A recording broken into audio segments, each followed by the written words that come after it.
అమ్మయ్య. చాలా వరకు చాలా పిల్లలకి ఏం తెలియట్లేదు ఇది.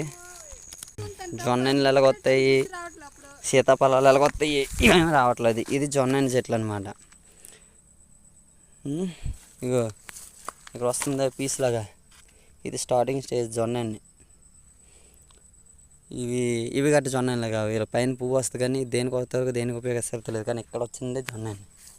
ఇలాగా స్టార్టింగ్ చిన్న మొక్క, ఆ మొక్క నుంచి వచ్చిన మొక్కలు ఇవన్నీ స్టేజ్ వైజ్ అలా పెద్దవి అవుతాయి. ఇలాగా ఇవి జొన్న పొత్తులు అంటారు.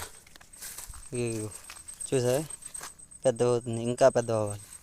ఇవి చూసావి బయటకు వచ్చి ఇది అనేది ఈ పీస్ దేనికి ఉపయోగపడమ్మా. ఇదే జొన్న పొత్తులు మెయిన్. అది చిన్నదమ్మా, లేకపోతే ఇంకా ముదరాలి. ఇలా పెద్దవి అయితేనే జొన్న పొత్తులు అవుతాయి. ఓకేనా? ఇవన్నిటికి జొన్నలు అంటారు.